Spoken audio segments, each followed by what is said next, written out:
Nenek tua tak punya gigi, sangat unik cara kunyahnya. Saya ucapkan selamat pagi, salam hangat untuk kita semua. Assalamualaikum warahmatullahi wabarakatuh. Perkenalkan saya Yevi Mevelina, bisa dipanggil dengan Yevi. Pada kesempatan kali ini saya akan memberikan materi yang berjudul Remaja Keren Tanpa Pergaulan Bebas. Pertama, kita harus ketahui dulu ya, apa itu remaja. Remaja adalah mereka yang berusia 10 hingga 19 tahun dan belum menikah, menurut Depkes RI tahun 2001. Apa saja sih tahap-tahapan dari remaja itu? Dibagi dari 3. Yang pertama, yaitu remaja dengan usia 10-14 tahun atau disebut juga dengan pubertas awal. Pada saat ini, remaja mencari sensasi dan berorientasi pada penghargaan. Tahap selanjutnya yaitu usia 15-19 tahun, yaitu masa paling beresiko karena pada saat ini adalah masa transisi menuju kepada remaja akhir. Yang selanjutnya adalah usia 20-24 tahun, yaitu ada proses dari pematangan otak remaja itu sendiri. Nah, kalau berdasarkan kriteria fisiknya, apa sih perbedaan dari perempuan dan laki-laki secara fisik yang membedakan bahwa pada fase ini anak-anak tersebut sudah masuk kepada fase remaja? Yang pertama pada perempuan yaitu timbulnya menstruasi pertama. Itu adalah ciri-ciri primernya. Jika menstruasinya sudah timbul, itu disebut dengan pada wanita atau perempuan itu berarti sudah masuk kepada fase remaja tadi, pubertas atau beralih kepada pubertas awal. Biasanya itu adalah tumbuh rambut halus di sekitar daerah-daerah tertentu seperti pada ketiak, pada organ kemaluan, suaranya menjadi halus dan tinggi, payudaranya menjadi membesar, kulit bertambah halus dan biasanya muncul jerawat pada wajahnya. Nah, bagaimana dengan laki-laki? Pada laki-laki kriteria fisik primernya adalah terjadinya mimpi basah. Kemudian fisik sekundernya yaitu ada yang tumbuh rambut halus pada daerah tertentu, suara semakin membesar, tubuhnya jakun, kumis, dan pundak dan dada semakin besar, dan bisa juga munculnya jerawat pada wajah. Nah, apa saja sih perilaku beresiko pada remaja ini? Perilaku beresikonya adalah biasanya remaja itu lebih cenderung untuk menyakiti diri sendirinya karena emosinya tidak stabil. Yang kedua, biasanya remaja jika tidak diawasi biasanya bisa mencoba merokok, nanti minum minuman keras, atau nanti bisa timbul perilaku seksualitas yang beresiko. Kemudian dapat juga terjadi antisosial yang biasanya terjadi biasanya karena era digitalisasi sekarang. Para remaja lebih sering berkontak dengan gadget, jadi biasanya remaja lebih cenderung untuk antisosial.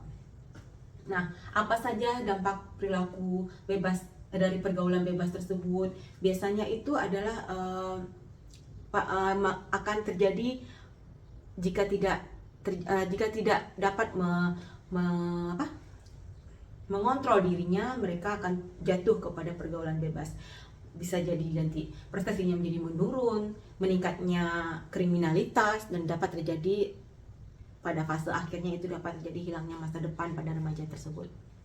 Nah, selain itu akibatnya bagi keluarganya dapat menimbulkan aib bagi keluarga, menambah beban ekonominya, dan pengaruh kejiwaan terhadap anak itu sendiri.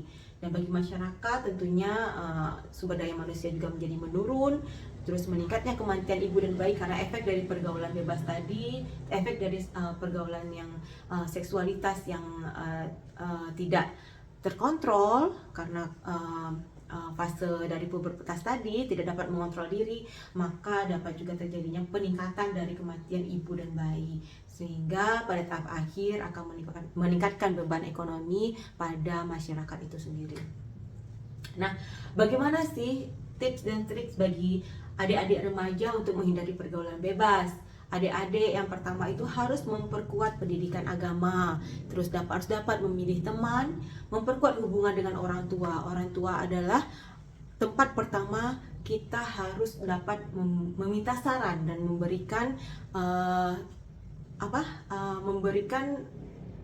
apa yang kita butuhkan, meminta apa yang kita butuhkan, saran, karena mereka pasti sudah banyak sekali pengalaman dan tentunya orang yang sangat pertama melindungi bagi anak-anaknya. Yang ketiga, selanjutnya adalah pendidikan seks yang tepat, menghindari lingkungan yang kurang baik, memperluas ilmu pengetahuan dan menyalurkan hobi yang positif. Dan selanjutnya itu pada saat sekarang ini dengan meningkatnya era digitalisasi, kita lihat begitu banyaknya para remaja dapat mengakses semua pengetahuan, semua informasi dari digital. Nah, bagaimana para remaja ini harus membuat digital ini menjadi sesuatu yang positif bagi hidup mereka. Memang internet ini merupakan bagian dari hidup yang tidak dapat dipisahkan pada saat sekarang ini. Jadi saya mempunyai tips dan trik kepada adik-adik bagaimana menghadapi era digitalisasi, yaitu dengan smart S, stay safe. Adik-adik harus tetap menjadi safe. Bagaimana caranya? Jangan memberikan identitas personal kepada orang yang tidak kita kenal. Selanjutnya M, don't meet up. Jangan bertemu dengan siapapun yang tidak dikenal, baik itu yang baru dikenal ataupun yang sudah dikenal tanpa dari pengetahuan orang tua atau tidak ada yang mendampingi. Kemudian accepting files, accepting files. Jangan menerima atau memberikan file-file apapun kepada orang yang tidak kenal. Reliable, reliable. Kita harus mencek dan cross check informasi yang kita terima itu reliable apa tidak. Selanjutnya dan tell someone, SMART. Stay safe, don't meet up, accepting file, reliable, dan tell someone. Beritahukan kepada orang lain, beritahukan kepada orang tua apa yang akan kita lakukan, dengan siapa kita akan bertemu. Nah, semoga dengan smart ini yang kita terapkan di era digitalisasi ini, kita dapat adik-adik dapat dan kita semua dapat mengatur atau memproteksi diri kita dari hal-hal yang beresiko. Baik adik-adik, katakan tidak untuk pergaulan bebas, jauhi pergaulan bebas, jagalah pergaulanmu demi masa depanmu. Stop save your virgin, stop free sex. Demi remaja sehat sekarang, dewasa sehat di masa depan, dan generasi sehat di masa depan. Baiklah, terima kasih. Hanya itu saja dari saya. Wassalamualaikum warahmatullahi wabarakatuh.